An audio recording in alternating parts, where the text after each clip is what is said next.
everything we as human beings have created on this planet was essentially first created in our minds.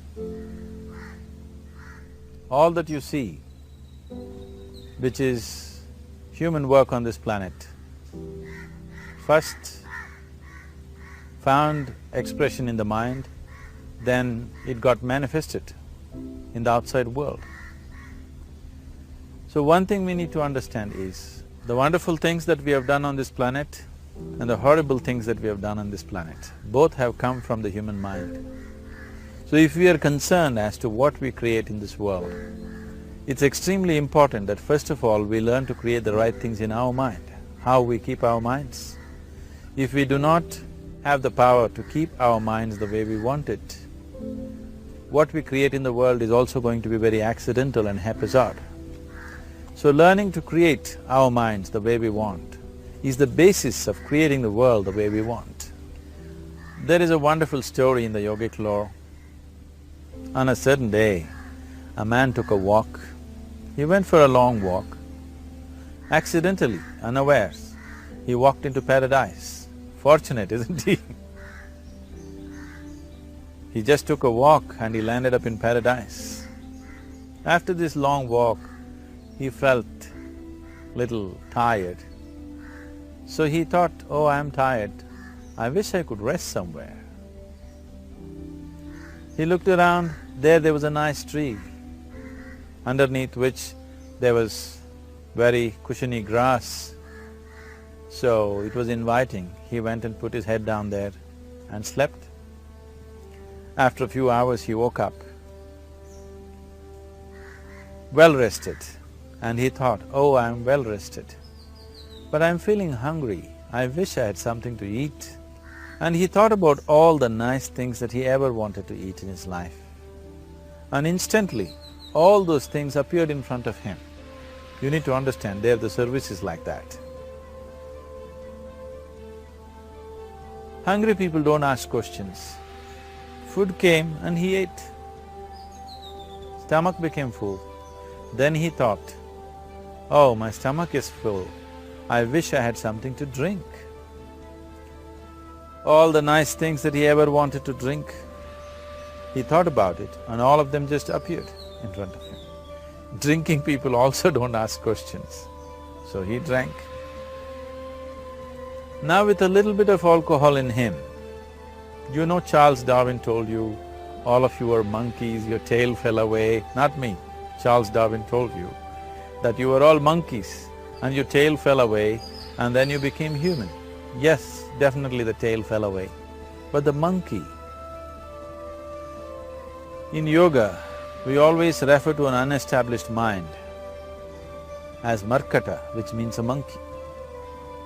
Why we are referring to the mind as a monkey is, what are the qualities of a monkey?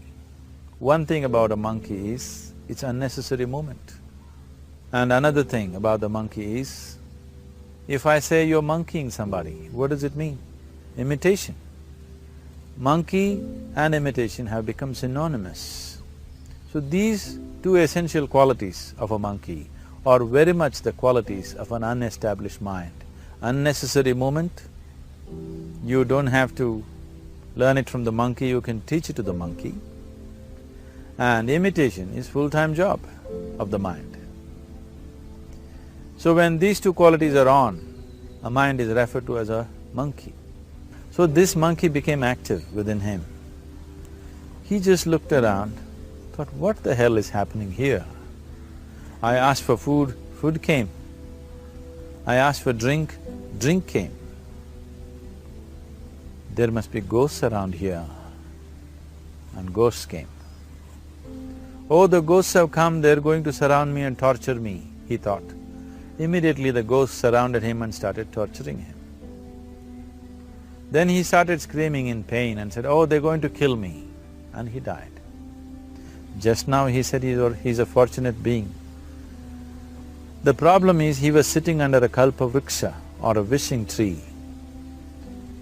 He asked for food, food came, he asked for drink, drink came, he asked for ghost, ghost came, he asked for torture, torture came, he asked for death, death happened.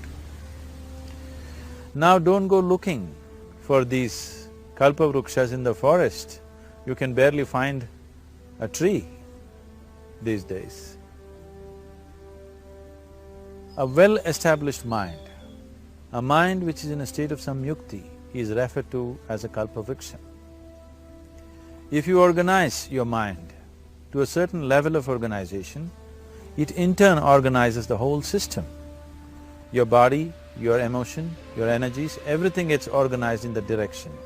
Once all these four dimensions of you, your physical body, your mind, your emotion and the fundamental life energies are organized in one direction, once you are like this, anything that you wish happens without even lifting a little finger actually. It would help to assist it with activity, but even without doing any activity, you can still manifest what you want if you organize these four dimensions in one direction and keep it unwavering in that direction for a certain period of time. Right now the problem with your mind is, every moment it is changing its direction.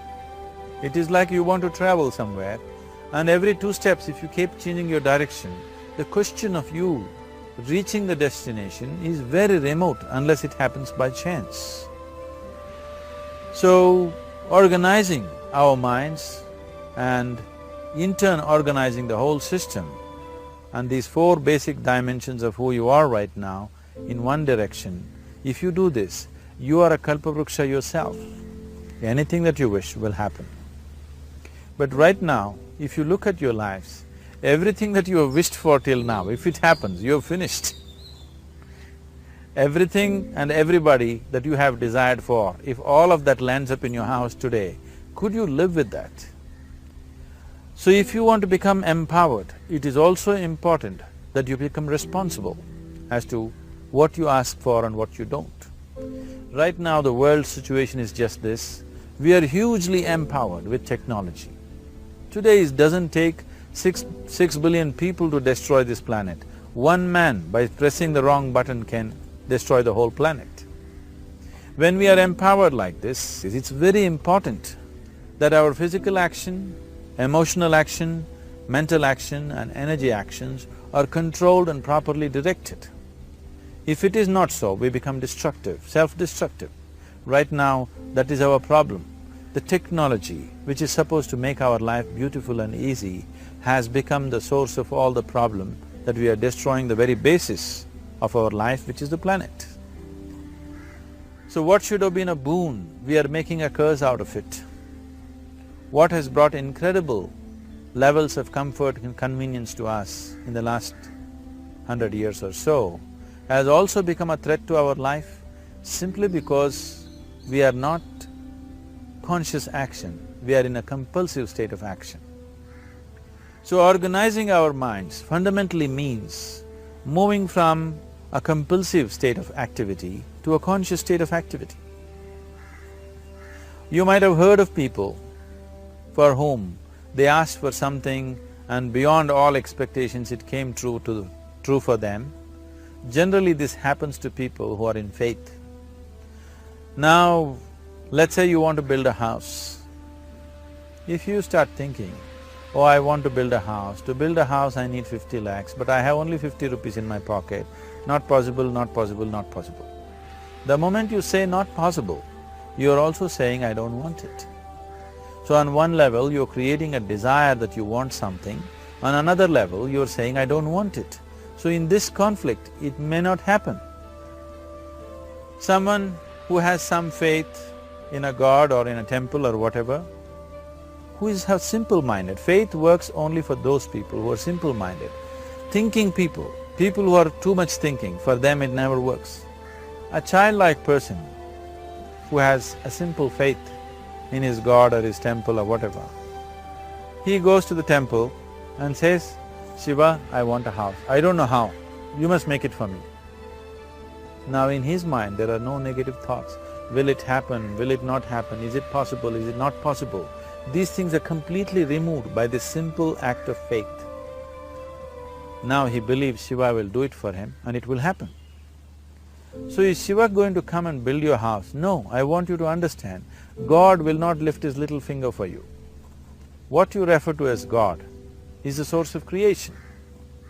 As a creator, he has done a phenomenal job, there's no question about it. Could you think of a better creation than this? Is it in anybody's imagination to think anything better than what is there right now? So as a creator, he has done his job wonderfully well. But if you want life to happen the way you want it, because right now, the very crux of your happiness and your well-being is this.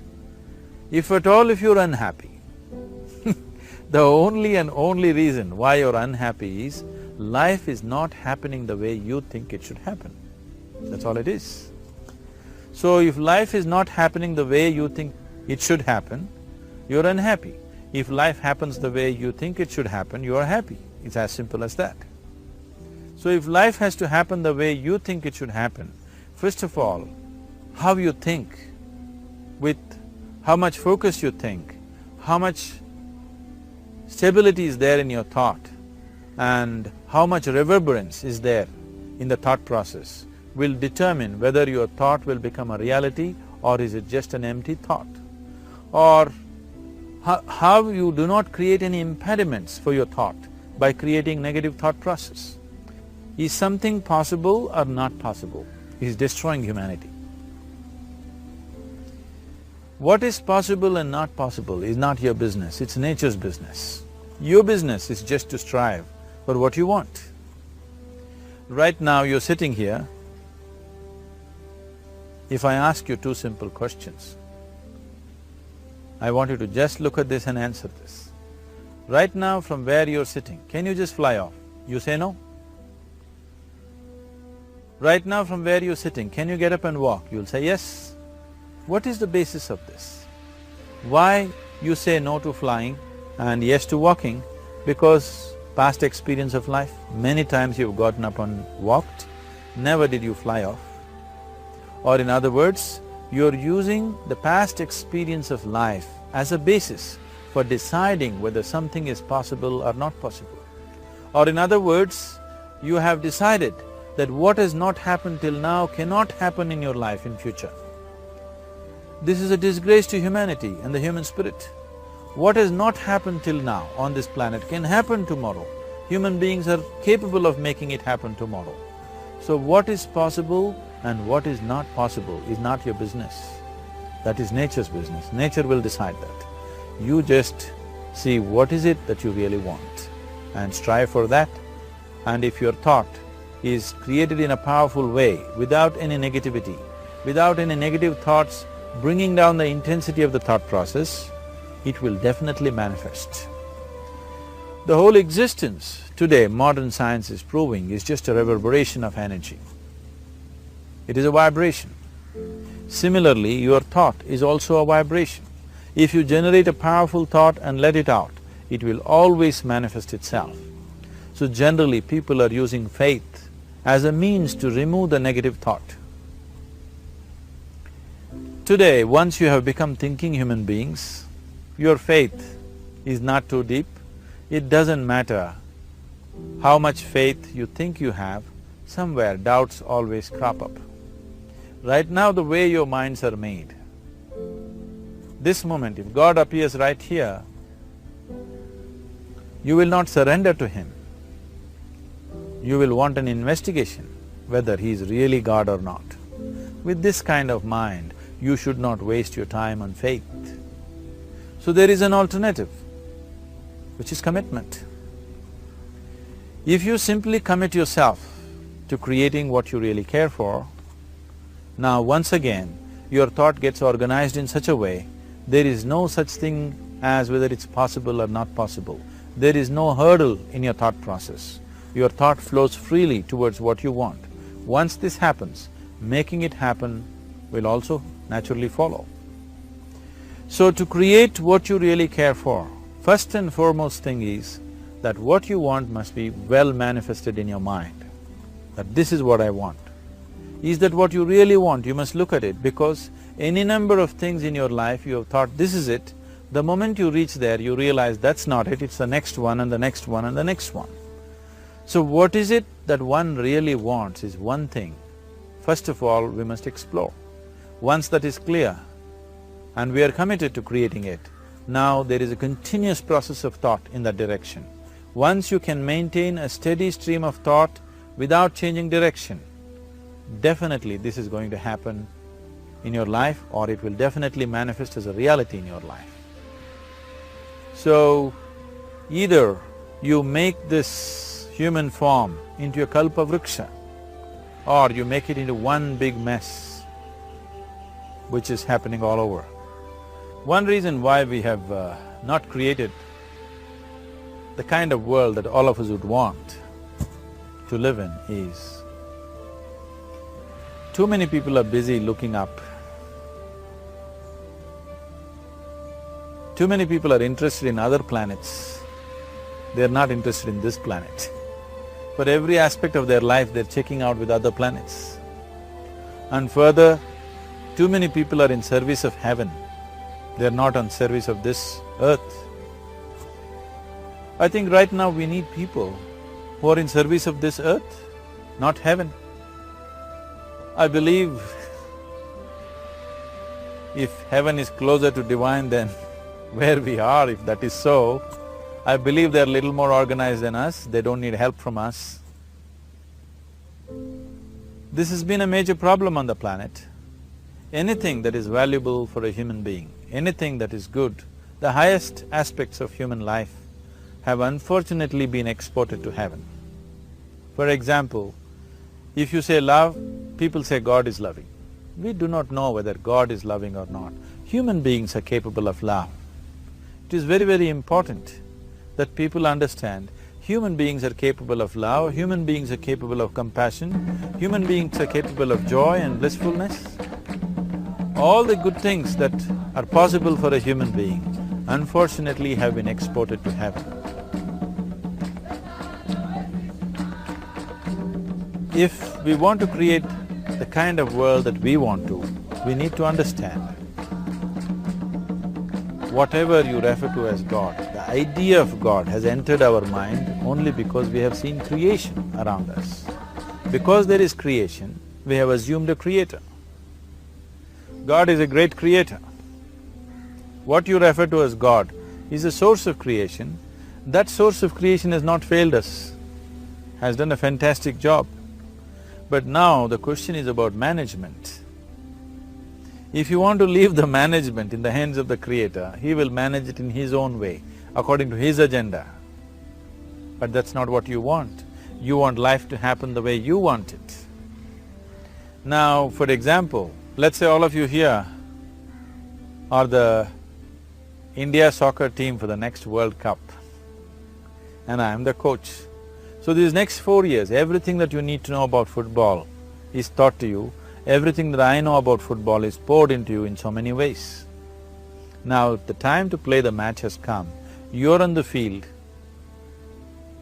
and the ball comes near your foot, but you look at me, then it's no good. You've seen those coaches sitting there and boiling, nothing happens. Because now, once you're on the field, it's your job. So this is the same thing. The Creator has done a fantastic job. Now you're here. It is for you and me to see how to manage this, how we want it, how to keep this world, how, in what condition would all of us enjoy it best is something that we have to look at. So at every stage in our life, we tend to think, this is it. If this one thing happens, everything will be fine with my life. You reach there and you realize that's not it, and you postpone it to something else and something else. This is going on. The first and foremost thing is, you must be clear what is it that you really want. If you do not know what you want, the question of creating it doesn't arise.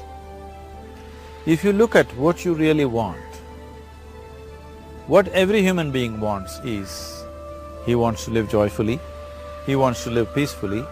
In terms of its relationships, he wants it to be loving and affectionate. Or in other words, all that any human being is seeking for is pleasantness within himself, pleasantness around him. If this pleasantness, if it happens in our body, we call this health and pleasure. If it happens in our mind, we call this peace and joy. If it happens in our emotion, we call this love and compassion. if it happens in our energy, we call this blissfulness and ecstasy. This is all that a human being is looking for. Whether he is going to his office to work, he wants to make money, build a career, build a family, he sits in the bar, sits in the temple, he is still looking for the same thing. Pleasantness within, pleasantness around. If this is what we want to create, I think it's time we addressed it directly and commit ourselves to creating it. So you want to create yourself as a peaceful human being, joyful human being, loving human being, a pleasant human being on all levels. And do you also want a world like this? A peaceful world, a loving world, a joyful world? No, I want greenery, I want food. When we say a joyful world, that means everything that you want has happened. So this is all that you're looking for. So all that you need to do is commit yourself to creating it, to create a peaceful, joyful and loving world, both for yourself and everybody around you. Every day in the morning, if you start your day with this simple thought in your mind, that today, wherever I go, I will create a peaceful, loving and joyful world. If you fall down 100 times in the day, what does it matter? For a committed man, there is no such thing as failure. If you fall down 100 times, 100 lessons to be learnt. If you commit yourself like this to creating what you really care for, now your mind gets organized. Once your mind gets organized, the way you think is the way you feel, your emotion will get organized. Once your thought and emotion is organized, your energies will get organized in the same direction. Once your thought, emotion and energies are organized, your very body will get organized. Once all these four are organized in one direction, your ability to create and manifest what you want is phenomenal. You are the creator in many ways. Why I am saying you are the creator is, I want you to look at the nature of your life right now. If you eat a banana, in 4 hours' time, this banana becomes a human being. There is something within you, a life-creating process, a process which builds this body. The manufacturer of this body is within. You give him a banana, he makes a human being out of that banana. Transforming a banana into a human being is not a small thing, it is a phenomena. It is just that this phenomena is happening within you unconsciously. If you could only consciously manifest this, making a banana into a human being, you are the creator. You are nothing less than that. As the theory of evolution goes, to make a monkey into a human being, it took millions of years. Over an afternoon, you can make a banana into a human being or whatever else, a piece of bread that you eat, into a human being. So, the very source of creation is functioning within you. If you organize these four dimensions of mind, emotion, body and energy in one direction, the source of creation is with you. You are the creator. What you want to create will happen to you effortlessly. Once you're organized like this, now you are not a mess. You are a kalpa vruksha. You have the power to create what you want. There are tools and technologies as to how to organize this system in such a way that instead of being a psychological mess, you can make yourself into a kalpa vruksha. This culture, these traditions, the whole technology of yoga is just about this, transforming yourself from being just a piece of creation to the creator himself. This is not in search of God, this is in search of becoming a God. This is not in search of divine, this is in search of becoming divine, because that which you call as divine, that which is the source of existence, is throbbing within you every moment of your life. Otherwise, a piece of bread cannot become a human being in the course of an afternoon. So, shifting from being just a piece of flesh and blood to becoming a creator, there is a whole science and technology for this. There are tools to make this happen. That which is the source of creation is functioning within you every moment of your life. It is just that, have you kept access to that dimension or not? Organizing the four basic elements of your life will give you that access. There are tools and technologies to do this. The whole science of yoga The whole technology that we refer to as yoga is just about this, transforming yourself from being just a piece of creation to become a creator. For example, 100 years ago, if I picked up something like this and I start speaking to someone who is across in another part of the world, you would think it's some kind of a miracle. Either I must be a messenger or a son or maybe God himself. But today, this is just another gadget that every one of us carry and use. Today sitting here, without using this instrument, if I speak to someone in another part of the world, it is still a miracle for you. So, this instrument happened because of human mind wanting it to happen. 100 years ago, nobody thought this was possible, but today it is just a common thing. Similarly, many things which are not in our perception yet can be brought into our perception, and our ability to create our lives can be greatly enhanced. So the first and foremost thing is to organize the mind and to organize your emotions, body and energy in that line. Once this happens, you are in touch with the fundamental life-creating process within you. Once you're in touch with it, once you're in excess of that power, you have the power to create. You have the power to create your life and your surroundings the way you want it. Because we have lost our power to create, we are making a mess out of ourselves and the world around us. If we operated as the true creator, as it is operating within us, creating this body for us, if we could create our lives with the same sense of organization and sense of purpose, this world and the human being would be in a completely different state. It is my wish and my blessing that every human being in this world should have this access to the source of creation within himself, so that he can function here as a creator, not just as a piece of creation.